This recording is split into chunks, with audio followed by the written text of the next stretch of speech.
গতকালকেই ঢাকা থেকে bike ride করে সানায় কিনে চলে এসেছি মোরলগঞ্জ, যেটা কিনা সুন্দরবনের কাছাকাছি। অ্যান্ড সেকেন্ড ডেতে সবাই মিলে চলে এসেছি সুন্দরবন ফরেস্ট এরিয়াতে। হ্যালো, আসসালামু আলাইকুম everyone, welcome to my another blog. সানায়কে নিয়ে কিভাবে বাইকে ঢাকা থেকে সুন্দরবনের এরিয়াতে চলে এসেছি সেই ব্লগটা অলরেডি আমি আপনাদের সাথে শেয়ার করেছি। আর আজকে হচ্ছে আমার সেকেন্ড ডে।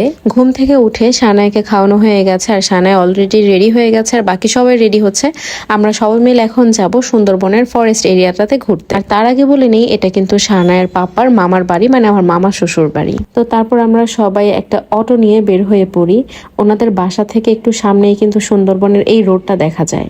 আর আমরা এখানে যাওয়ার পর দেখছিলাম এখানে অনেকে মাছ নিয়ে এসেছে নৌকা করে। আর ওই যে সামনে পুলটা দেখা যাচ্ছে বাঁশের, ওটা দিয়ে আমাদেরকে সুন্দরবনের ভিতরে প্রবেশ করতে হবে। এটার এক্সাক্ট লোকেশনটা হচ্ছে ধানসাগর ফরেস্ট স্টেশন। সুন্দরবনে নর্মালি যারা ঘুরতে আসে, মানে ট্যুরিস্ট যারা, তারা কিন্তু এই পাশটা দিয়ে আসে না, তারা অন্য সাইড দিয়ে যায়। আর এটা যেহেতু আমাদের মামার বাসা থেকে একটু কাছে, তাই আমরা এদিক দিয়েই প্রবেশ করছি। আর আজকে কিন্তু আমাদের সাথে অনেকে ছিল, আমার যে খালা শাশুড়িগুলো ছিল, তারপর সানার ফুপি ছিল, সানার পাপা ছিল, অনেকগুলো সানার চাচু ছিল। তো সবাই মিলে ঘোরার কিন্তু একটা আলাদা আনন্দ আছে। আর এখানে আসার পর আমার একটা কথা মনে পড়লো যে আমি আনফরচুনেটলি সানার ক্যাবটা বাসায় রেখে এসেছি। মানে আমি ঢাকা থেকে নিয়ে এসেছি, বাট বাসায় রেখে এসে বের হওয়ার সময় আমি ওকে পড়াতে ভুলে গেছি। ভেতরে ঢুকতেই দেখলাম যে দুই পাশেই কিন্তু অনেকগুলো মাটি খনন করে রাখা হয়েছে।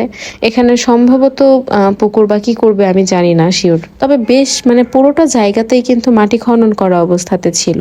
তো একটু হেঁটে ভেতরে ঢোকার পর ডান সাইডে দেখলাম যে চারতলা একটা টাওয়ার, যেখানে কিনা ওঠার পর সুন্দরবনটা ভালো মতো দেখা যাবে। অলরেডি সব পুচুরা কিন্তু ওখানে চলে গেছে, এবং যে দেখেছে ওখানে তালা দেওয়া আছে।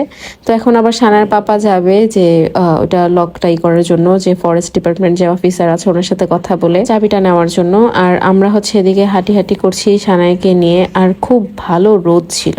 সানার পাপার সাথে আমাদের আরেকটা মামা কিন্তু অলরেডি চলে গেছে। আর একটু হাঁটার পর এই পাশে দেখলাম যে খুব সুন্দর সুন্দর একই টাইপের ঘর। এখানে মূলত ফরেস্ট বিভাগের লোকজনগুলো থাকে, মানে যারা হচ্ছে এই এরিয়াটাকে দেখাশোনা করে ঠিক মতো রাখে।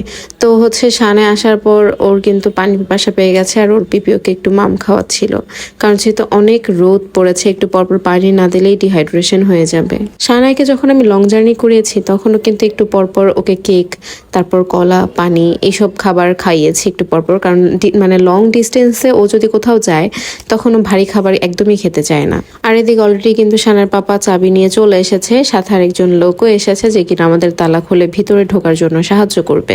জঙ্গলের আরো ভিতরে ঢোকা সম্ভব ছিল, বাট আমরা যাইনি, কারণ যেহেতু আমাদের সাথে কোনো টুরিস্ট গাইড নেই, আমরা নর্মালি এসেছি বাসা থেকে। আর সাথে অনেক বাচ্চা কাচ্চা আছে।